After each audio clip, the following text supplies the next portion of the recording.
इस लेक्चर में बेटे हम देखेंगे कि अगर नेफ्रॉन्स डैमेज हो गए हैं किसी भी पैथोजन की वजह से, किसी भी टॉक्सिक मटेरियल की वजह से, और नेफ्रॉन्स अपना काम नहीं कर रहे। नेफ्रॉन्स आपको पता है ब्लड को फिल्टर करते हैं, और फिल्टर करने के बाद जितना भी उसके अंदर वेस्ट प्रोडक्ट है, वो वाटर है या कोई भी यूरिया है, तो उसे निकाल के वो यूरिन के प्रोसेस के थ्रू बॉडी से बाहर निकाल देता है। तो अगर किडनीज वर्क नहीं कर रहे, इट मीन्स कि यूरिन प्रोड्यूस नहीं हो रहा, तो उस केस में हम ये डायलिसिस का प्रोसेस करते हैं। डायलिसिस की डेफिनेशन आपकी बुक में नहीं है, ये डेफिनेशन मैं आपको लिखवा देती हूँ, या आप अगर आपको आती है डेफिनेशन तो आप ये यूज़ कर सकते हो। तो आप डेफिनेशन में लिखोगे कि process of removing excess water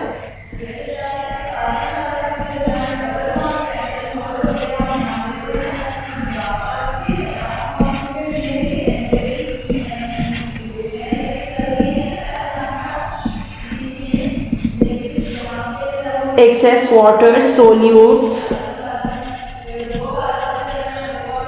and toxins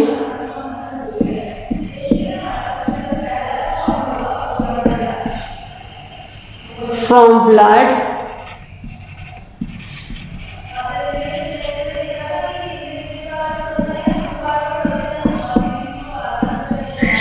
in people whose kidneys can no longer perform these functions. Process of removing excess water, solute and toxins from blood in people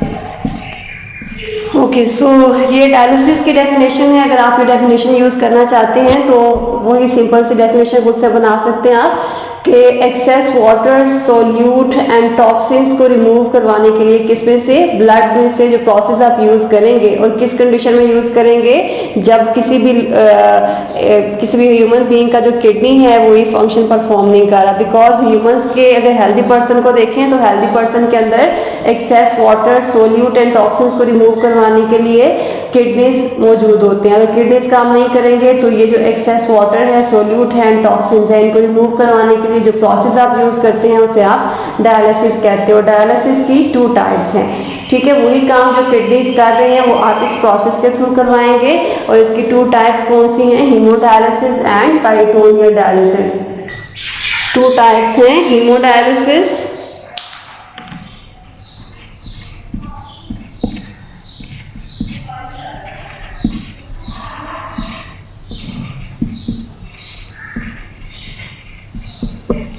and second is peritoneal dialysis.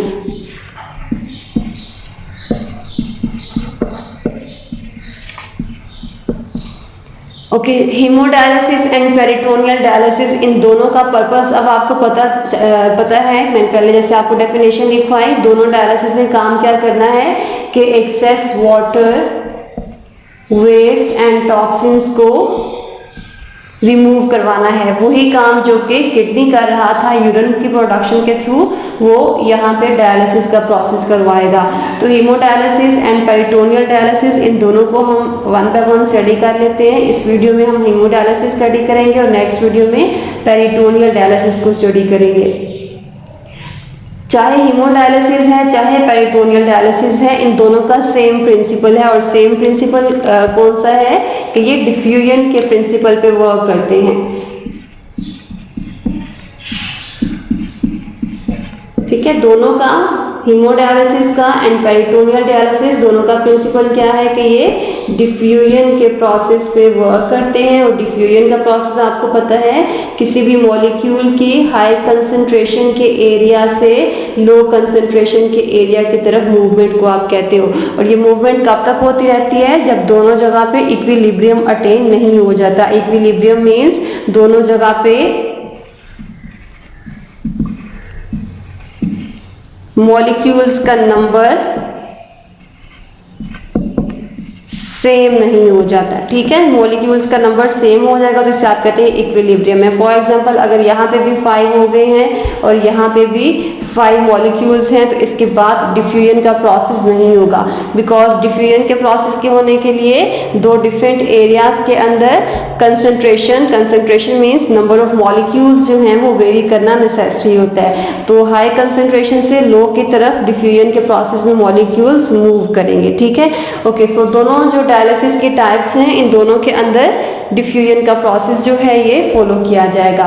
Okay, इस video में हम haemodialysis को देख लेते हैं कि haemodialysis किस तरह से करवाया जाएगा। नेक्स्ट वीडियो में हम पेरिटोनियल डायलिसिस को देखेंगे।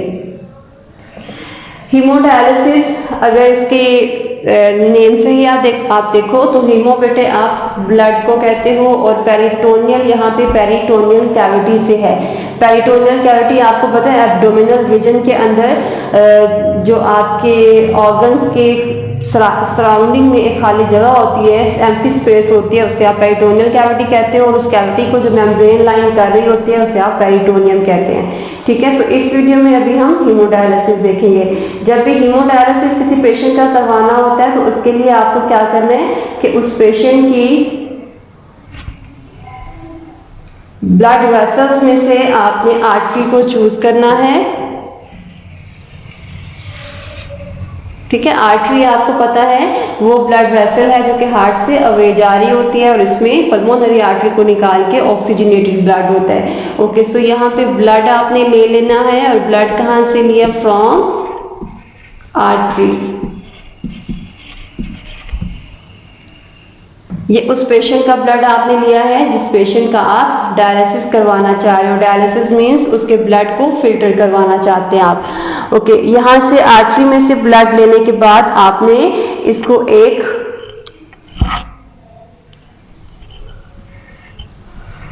पंप में से गुजारना है और ये पंप, ये एक एक्स्ट्रा इंफॉर्मेशन है, आपकी बुक में नहीं है, अगर आप नहीं भी लिखेंगे तो ठीक है, लेकिन जस्ट सुन लें और अपना कॉन्सेप्ट क्लियर कर लें, ठीक है। आपकी बुक में जितना है आप उतना ही लिख दें। ओके, सो ये एक पंप है, इस पंप में से क्या करवाना है, बिकॉज ये हमने बॉडी से ब्लड लिया है तो बॉडी के अंदर टेम्परेचर कितना था? 37 डिग्री सेंटीग्रेड। इस पंप में से क्यों गुजारना है? सो डैट जो ब्लड 37 डिग्री सेंटीग्रेड टेम्परेचर क्या है उसका टेम्परेचर हम लो करवा सकें 0 डिग्री सेंटीग्रेड पे। और लो हमने क्यों करवाना है? बिकॉज इस कम टेम्परेचर के ऊपर कोई भी जो इन्फेक्शियस एजेंट है, जिसे आप एंटीजेंस कह सकते हो, वो एंटीजेंस जो होते हैं वो वर्क नहीं कर सकते या जिंदा नहीं रह सकते, ठीक है। सो पंप में से आपने गुजारा 0 डिग्री सेंटीग्रेड करने के लिए, और ये क्यों किया था? सो डैट इन्फेक्शियस एजेंट इसमें कोई भी ऐड ना हो सके।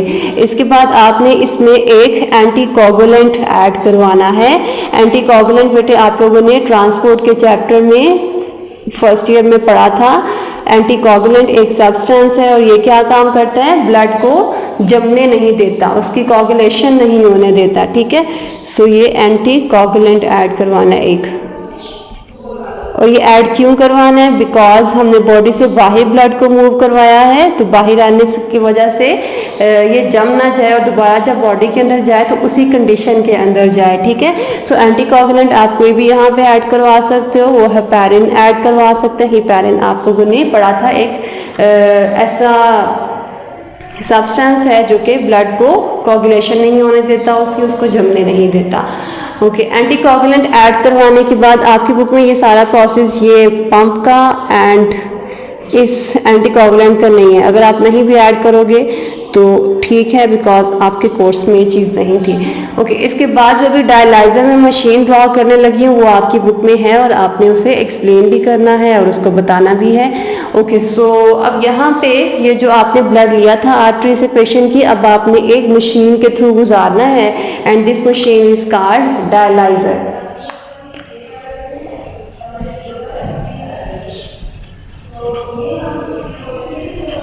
डायलाइजर की डेफिनेशन इंपॉर्टेंट है, मैं आपको डायलिसिस के टॉपिक के एंड पे इसकी डेफिनेशन बताऊंगी और ये आपको शॉर्ट क्वेश्चन में आ जाती होती है, ठीक है। सो डायलाइजर एक आपने मशीन लेनी है और उस मशीन में आपने इस ब्लड को पास करवाना है।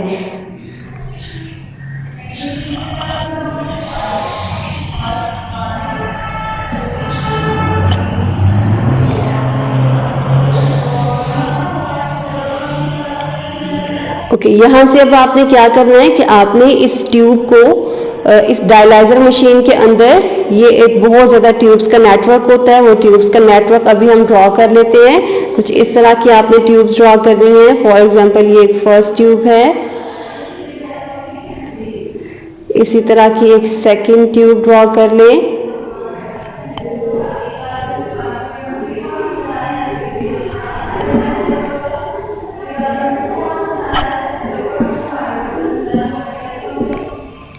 ओके, अब इन सारी ट्यूब्स को आपने इस तरह से कनेक्ट करवा देना है।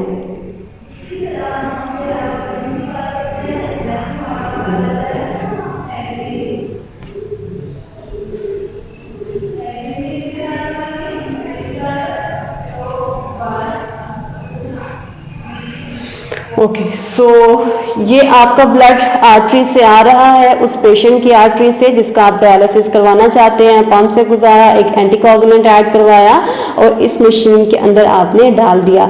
ये जो डायलाइजर मशीन है, इसमें बहुत ज़्यादा ट्यूब्स इस तरह से इंटरकनेक्टेड होती हैं। अब हर एक ट्यूब के अंदर आपका ब्लड पास हो रहा है। ये जो हम ब्लैक डॉट्स में ड्रा कर रहे हैं, इट मीन्स कि ये सारी ट्यूब्स के अंदर क्या चीज़ पास हो रही है, ब्लड पास हो रहा है, और ये यहाँ से बाहर एस्केप कर जाएगा। ओके, इस डायलाइजर मशीन के अंदर इस ब्लड के अलावा ब्लैक कलर में क्या है, ब्लड। इस ब्लैक कलर के अलावा इस मशीन के अंदर आपने एक और चीज़ ऐड करवानी है, और वो दूसरी चीज़ क्या ऐड करवानी है आपने,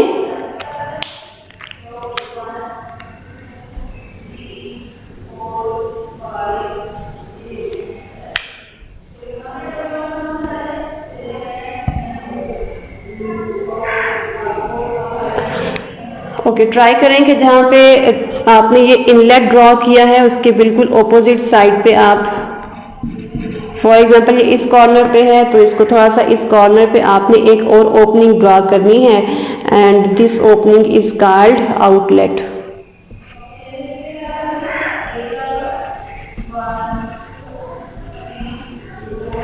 ठीक है, इनलेट भी एक ओपनिंग है, आउटलेट भी एक ओपनिंग है। इनलेट से कोई भी चीज़ इनसाइड मूव करेगी और आउटलेट से कोई भी चीज़ आउटसाइड मूव करेगी। ठीक है, सो ये आपने एक आउटलेट ड्रॉ कर दिया, इसे एनक्लोज कर देते हैं, और ये ब्लैक कलर में आपकी क्या चीज़ है, ये ब्लड है। इसे यहाँ पे हम लेबल कर लेते हैं जो हमने पहले लिखा हुआ था। ओके, अब इस इनलेट में से क्या चीज़ मूव करेगी, यहाँ पे आप देख रहे हो कि बिल्कुल आपने उसी साइड पे इनलेट और आउटलेट को ड्रॉ नहीं करना, डिफरेंट कॉर्नर्स के ऊपर से ड्रॉ करना है। इसकी क्या इंपॉर्टेंस है वो हम आगे देखते हैं। इस इनलेट में से आपने जो फ्लूइड एंटर करवाना है वो फ्लूइड इज कॉल्ड डायलिसेट, या फिर इसे आप कह सकते हो डायलिसिस फ्लूइड।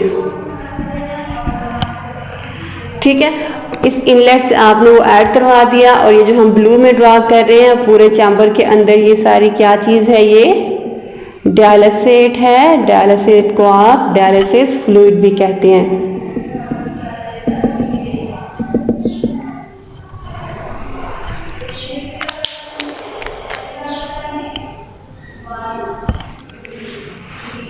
ओके बेटे, सो ये आप लेबल कर लें कि इस इनलेट में से आप क्या चीज़ एंटर करवा रहे हो, डायलिसेट, एंड डायलिसेट ब्लू में आपने ड्रॉ किया हुआ है। ओके, अब इस डायलाइजर मशीन के अंदर दो चीज़ें हो गई हैं, एक तो पेशेंट से जो ब्लड आया है वो ब्लैक में है, और एक आपने खुद फ्लूइड ऐड करवाया है, this fluid is called dialysate. ठीक है, ओके, अब आपने क्या करना है, अगर हम इन दोनों की कंपोजिशन को स्टडी करें तो जिस तरह से आपने ब्लड के प्लाज्मा के अंदर जितने भी कंपोजिशन चैप्टर नंबर 14 में पढ़ी थी, वही सारी कंपोजिशन डायलिसेट के अंदर है। ठीक है, डायलिसिस फ्लूइड की कंपोजिशन और ब्लड की कंपोजिशन जो है वो एज सच है, सेम है। ठीक है, कोई भी वेरिएशन उसके अंदर नहीं है। तो फिर यहाँ पे हम किस तरह से ब्लड को फिल्टर करवाएंगे और किस तरह से पॉसिबल होगा, उसके लिए हम यहाँ पे सेपरेटली ड्रॉ कर लेते हैं दो डिफरेंट मेम्ब्रेन्स।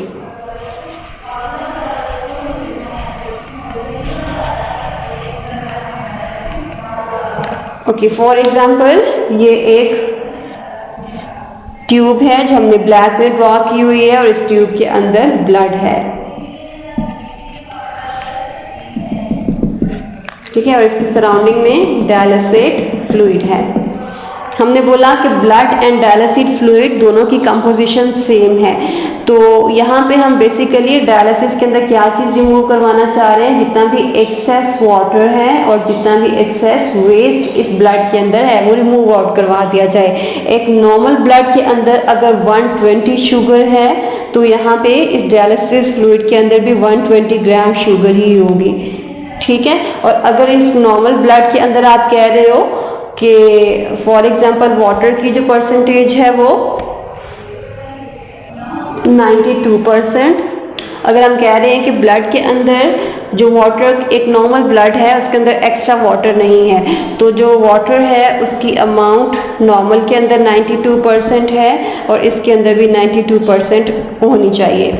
लेकिन यहाँ पे हम डायलिसिस फ्लूइड एंड ब्लड को किस तरह से यूज़ करेंगे, यहाँ पे किसी भी पेशेंट का ब्लड फिल्टर करवाने के लिए, अगर तो किसी भी ब्लड के अंदर, पेशेंट के ब्लड के अंदर किडनी उसका काम नहीं कर रहा था तो 92% से वाटर की परसेंटेज ज़्यादा होगी, और जितनी ज़्यादा होगी इसमें भी 92% है, इसमें भी 92% है, तो 92% से जितनी भी ज़्यादा है वो आपको पता है यूरिन के थ्रू बॉडी से बाहर निकाली जानी थी, लेकिन क्योंकि किडनी वर्क नहीं कर रहा तो इसलिए अब क्या होगा कि 92 से जितनी भी एक्सेस हाई कंसंट्रेशन होगी वो ब्लड से डायलिसिस फ्लूइड के अंदर मूव कर जाती है, ठीक है। बिकॉज डिफ्यूजन के प्रोसेस में आपको पता है कि हाई कंसंट्रेशन से लो कंसंट्रेशन की तरफ मॉलिक्यूल्स मूव करते हैं, वो कोई भी लिक्विड का, कोई भी गैस का मॉलिक्यूल हो सकता है, और कब तक करते रहते हैं, जब तक दोनों जगहों पे नंबर ऑफ मॉलिक्यूल्स सेम नहीं हो जाते। तो ब्लड के अंदर एक्सेस चीज़ अब क्या है, इसके अंदर या तो वो कोई एक्सेस वाटर हो सकता है, या फिर एक्सेस यूरिया हो सकता है, या फिर कोई भी नाइट्रोजनस वेस्ट हो सकता है, ठीक है, नाइट्रोजनस वेस्ट या फिर यूरिया हो सकता है। ओके, ये जो तीनों चीज़ें एक्सेस अमाउंट में है इस वाटर के, इस ब्लड के अंदर, ये तीनों चीज़ें बिकॉज हाई कंसंट्रेशन है, आल्दो बाकी सारी कंसंट्रेशन सेम है इसके अंदर, ग्लूकोज की, वाटर की, बाकी सारी चीज़ें हैं, तो जितनी भी एक्सेस अमाउंट में होगी, चाहे वो वेस्ट है, टॉक्सिन्स है या वाटर है, वो ब्लड से डायलिसेट फ्लूइड के अंदर मूव कर जाएंगे। और मूवमेंट कब तक होती है आपको पता है, जब तक इक्विलिब्रियम अटेन नहीं हो जाता। अब फॉर एग्जांपल इस इक्विलिब्रियम को समझने के लिए हमने यहाँ पे लिखा हुआ है कि डायलिसिस फ्लूइड को इस साइड से आप एंटर करवाते जा रहे हो और इस साइड से निकालते जा रहे हो, इसका क्या पर्पस है। अब फॉर एग्जांपल कि हम अज्यूम कर लेते हैं कि यहाँ पे ब्लड के अंदर पहले यूरिया के 100 मॉलिक्यूल्स से, डायलिसाइट फ्लूइड के अंदर यूरिया के जो मॉलिक्यूल्स हैं पहले 0 थे जब आपने डायलिसिस का प्रोसेस स्टार्ट करवाया। जब ये यहाँ से ब्लड पास हो रहा है और इसके सराउंडिंग में जितना भी डायलिसाइट फ्लूइड है, इस ब्लड में से जब यूरिया इस डायलिसाइट फ्लूइड के अंदर मूव करना शुरू होगा तो ये मूवमेंट कब तक होती रहती है, जब तक ये 100 मॉलिक्यूल्स, फॉर एग्जाम्पल यहाँ पे अगर 20 इन 100 में से 20 मॉलिक्यूल्स डायलिसाइट फ्लूइड के अंदर आ गए हैं तो यहाँ पे कितने रह जाएंगे, 80 मॉलिक्यूल्स रह जाएंगे। अब फॉर एग्जाम्पल यहाँ पे मजीद मॉलिक्यूल्स, क्योंकि यहाँ पे अभी भी हाई कंसंट्रेशन है और यहाँ पे लो कंसंट्रेशन है, तो फॉर एग्जाम्पल यहाँ पे 50 मॉलिक्यूल्स हैं, ये 50 मॉलिक्यूल्स हो गए और यहाँ पे भी 50 मॉलिक्यूल्स हो गए हैं। जब दोनों जगहों पे नंबर ऑफ मॉलिक्यूल सेम हो जाएगा तो ये नंबर ऑफ मॉलिक्यूल सेम होने की वजह से कोई भी यूरिया का मॉलिक्यूल ब्लड से डायलिसाइट फ्लूइड के अंदर मूव नहीं करेगा, ठीक है, ये इक्विलिब्रियम अटेन हो गया। ओके, अब ये जो ब्लड यहाँ पे था इसने 50% तो यूरिया निकाल दिया, अब इक्विलिब्रियम अटेन हो गया है और डायलिसिस के अंदर आपको पता है आप डिफ्यूजन के प्रोसेस को फॉलो करते हो। अब कोई भी यूरिया का मॉलिक्यूल इस ब्लड से बाहर मूव नहीं करेगा बिकॉज 50% एक्सचेंज हो चुका है और बाहर जो है वहाँ पे भी कंसंट्रेशन यूरिया की इतनी है। अब आप क्या करोगे कि ये वाला जो डायलिसाइट फ्लूइड है इस आउटलेट के थ्रू बाहर निकाल दोगे, ठीक है। अब इसकी जगह पे नया फ्लूइड आ जाएगा, यहाँ पे अज्यूम कर लेते हैं कि ये वाला जो डायलिसाइट फ्लूइड है इस आउटलेट के थ्रू बाहर चला गया है और आउटलेट के थ्रू बाहर जाने की वजह से यहाँ से एक नया डायलिसिस फ्लूइड इसकी जगह पे ले लेगा। इट मीन्स कि ये वाला जो डायलिसिस फ्लूइड है ये आउटलेट के थ्रू, ओपनिंग के थ्रू डायलाइजर मशीन से बाहर चला गया है। अब इसकी जगह पे एक नया डायलिसिस फ्लूइड आ गया है क्योंकि यहाँ से कंटिन्यूसली एक नया फ्लूइड ऐड होता जा रहा है और यहाँ से निकलता जा रहा है। ओके, जो नया फ्लूइड आया है उस नए फ्लूइड के अंदर अब यहाँ पे 50 मॉलिक्यूल्स रह गए थे यूरिया के।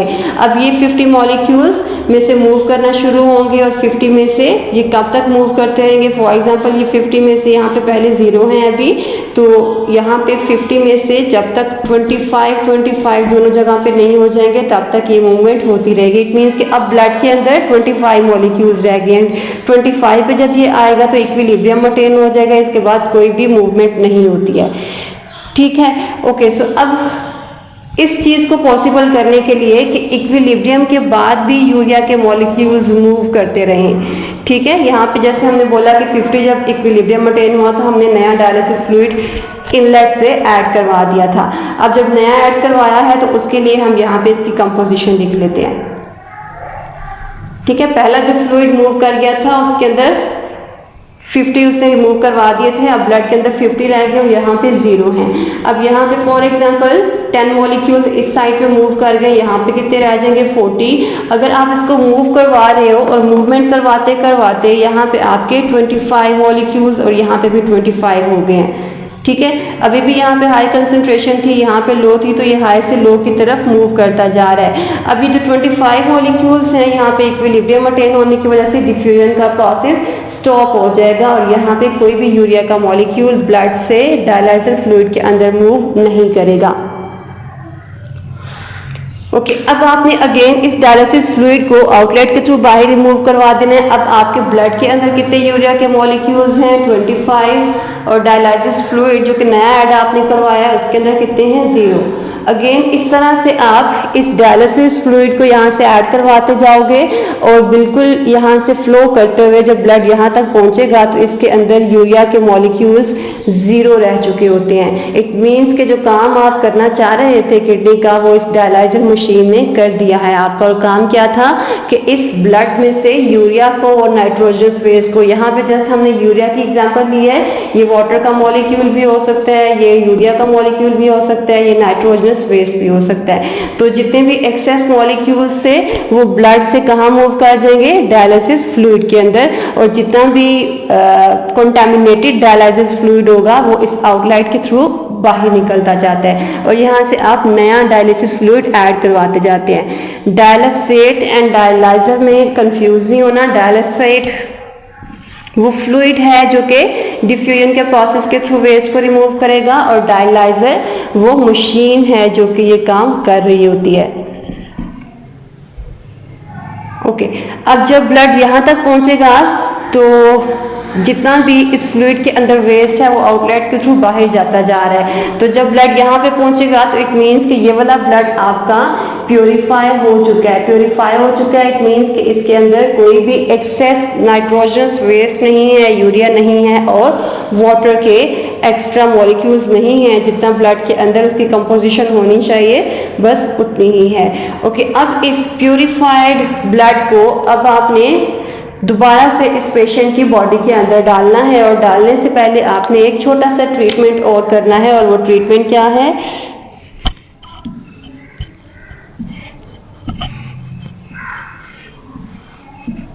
कि एक पंप के थ्रू इस ब्लड को गुजारना है। उस पंप के अंदर आप दोबारा से ब्लड को वार्म करोगे और वार्म कहाँ तक 37 डिग्री सेंटीग्रेड तक, बिकॉज जब आपने निकाला था तो वो भी 37 ही था। आपने 0 डिग्री सेंटीग्रेड क्यों किया था? सो डैट कोई भी इंफेक्शियस एजेंट इसकी बॉडी के अंदर वर्क ना कर सके। ओके, अब ये जो वार्म आपका ब्लड है इसके अंदर आपने अगर आपने हेपेरिन एक एंटीकोगुलेंट डाला था तो आपने एक एंटी हेपेरिन भी ऐड करवाना है, बिकॉज अब आप बॉडी के अंदर ब्लड लेके जा रहे हैं तो इस एक्स्ट्रा एंटीकोगुलेंट की ज़रूरत नहीं है। ओके, ये एंटी हेपेरिन आपने इसके अंदर ऐड करवा दिया, ब्लड को वार्म भी करवा दिया 37 डिग्री सेंटीग्रेड तक, और अब उस पेशेंट की वेन के अंदर इस ब्लड को नीडल के थ्रू इंजेक्ट करवा दोगे और ये प्योरीफाइड ब्लड दोबारा से पेशेंट की बॉडी के अंदर चला जाएगा। ठीक है। ओके, सो ये सारा काम जो कि नेचुरली किसी भी किडनी के अंदर हो रहा होता है, हमने इस डायलाइजर मशीन के अंदर किया है, बिकॉज इस पेशेंट का जो किडनी है उसके नेफ्रॉन्स डैमेज हो चुके हैं, वो काम नहीं कर रहे हैं, तो उनको काम करवाने के लिए या उसका काम करने के लिए हमने इस मशीन की हेल्प ली है। और इस मशीन ने वो सारा काम जो किडनी का था कि एक्स्ट्रा वाटर को, नाइट्रोजनस वेस्ट को और यूरिया को इस ब्लड में से निकाल दिया है, ब्लड को प्योरीफाई कर दिया है, ब्लड को साफ कर दिया है, और साफ करने के बाद दोबारा से वेन के अंदर हम डाल देंगे और ये वेन इसे दोबारा से हार्ट की तरफ ले जाएगी और हार्ट से पूरी बॉडी के अंदर एक कंटेमिनेशन फ्री ब्लड को ट्रांसपोर्ट करवा दिया जाएगा। ओके जी, ये डायलिसिस की फर्स्ट टाइप थी, हीमोडायलिसिस। सेकंड हम जो टाइप है सेकंड वीडियो में इंशाल्लाह देखेंगे। इसके अलावा सेकंड वीडियो में हम डायलाइजर की डेफिनेशन और यूरीमिया की डेफिनेशन, दो इंपॉर्टेंट शॉर्ट क्वेश्चन हैं, वो भी देखेंगे। इस डायलिसिस के प्रोसेस में कोई भी क्वेश्चन है तो आप इस वीडियो के नीचे कमेंट करके पूछ सकते हैं। ओके जी, अल्लाह हाफिज़।